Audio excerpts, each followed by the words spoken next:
قال رسول اللہ صلی اللہ علیہ وسلم من کذب علی متعمدا فلیتبوأ مقعدہ من النار۔ حضرت محمد رسول اللہ صلی اللہ علیہ وسلم نے ارشاد فرمایا، جو مجھ پر جھوٹ بولا وہ اپنا ٹھکانہ جہنم میں بنا لے۔ ہم تمام کو اپنے بیانات و مذاکرات اور مجلسوں میں ایسی روایتوں کو بیان کرنے سے بچنا چاہیے جو موضوع اور من گھڑت ہیں۔ اس لیے اس چینل میں ان موضوع و من گھڑت روایتوں کو ذکر کر کے اس کا مختصر جائزہ لیا جائے گا انشاءاللہ تعالی۔ دعا فرمائے اللہ تعالی ہمارے اس کار خیر کو اپنی بارگاہ میں قبول فرمائیں، آمین۔ عنوان نمبر 1، کیا ایک یہودی کے جنازے کو دیکھ کر آپ صلی اللہ علیہ وسلم روئے؟ جیسا کہ آپ صلی اللہ علیہ وسلم کی طرف منسوب کر کے یہ روایت ذکر کرتے ہیں کہ ایک یہودی کا جنازہ جا رہا تھا، نبی کریم صلی اللہ علیہ وسلم نے دیکھا تو آپ صلی اللہ علیہ وسلم رونے لگے۔ لوگوں نے آپ صلی اللہ علیہ وسلم سے کہا یہ تو یہودی ہے، تو آپ صلی اللہ علیہ وسلم نے فرمایا ہے تو میرا امتی۔ دارالافتاء کا ایک فتویٰ اس روایت کے سلسلے میں ہم اسی کو ذکر کر دیتے ہیں۔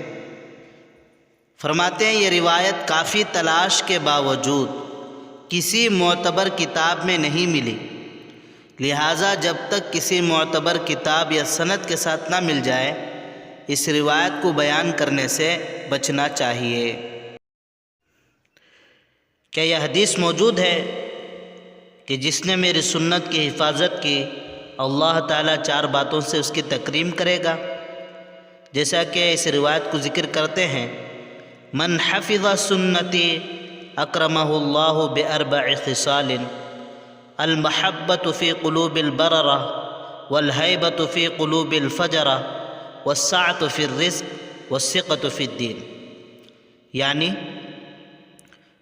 آپ صلی اللہ علیہ وسلم کی طرف منسوب کر کے اس کو ذکر کرتے ہیں اس روایت کو کہ جس نے میری سنت کی حفاظت کی، یعنی دل و جان سے اس کو مضبوط پکڑ لیا اور اس پر عمل کیا، تو اللہ تعالیٰ 4 باتوں سے اس کی تکریم کرے گا۔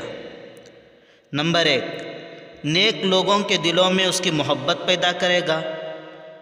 نمبر 2، فاجر اور بدکار لوگوں کے دلوں میں اس کے ہیبت ڈال دے گا۔ نمبر 3، رزق میں، روزی میں کشادگی دے گا۔ نمبر 4، دین میں پختگی نصیب فرمائے گا۔ مذکورہ روایت بھی باوجود تلاش کے کتب حدیث کے ذخیرے میں نہیں ملی ہے، البتہ علامہ اسماعیل حقی رحمۃ اللہ علیہ نے روح البیان میں بھی اس روایت کو بغیر سند کے ذکر کیا ہے۔ چونکہ اس تفسیر میں ہر قسم کی روایت موجود ہیں، لہٰذا جب تک اس حدیث کی سند یا کوئی اور حوالہ نہیں مل جاتا تب تک محض تفسیر روح البیانی کا حوالہ حدیث کے ثابت ہونے کے لیے کافی نہیں ہے۔ اس لیے اس روایت کو بطور حدیث آپ صلی اللہ علیہ وسلم کی طرف منسوب کر کے بیان کرنے سے مکمل بچنا چاہیے۔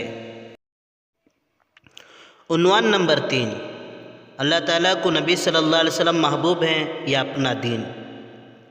جیسا کہ آپ صلی اللہ علیہ وسلم کی طرف منسوب کر کے اس روایت کو ذکر کرتے ہیں کہ حضرت جبرائیل علیہ السلام نے آپ صلی اللہ علیہ وسلم سے پوچھا، اے اللہ کے رسول، آپ اللہ کے نزدیک زیادہ محبوب ہیں یا اللہ کو اپنا کلام؟ آپ صلی اللہ علیہ وسلم نے فرمایا میں زیادہ محبوب ہوں، کیونکہ اللہ نے مجھ پر اپنا کلام نازل کیا ہے۔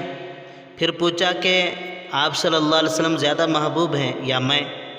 آپ صلی اللہ علیہ وسلم نے فرمایا میں زیادہ محبوب ہوں، کیونکہ آپ کو میرے پاس بھیجا جاتا ہے۔ پھر پوچھا کہ آپ صلی اللہ علیہ وسلم زیادہ محبوب ہیں یا اللہ کو اپنا دین زیادہ محبوب ہے؟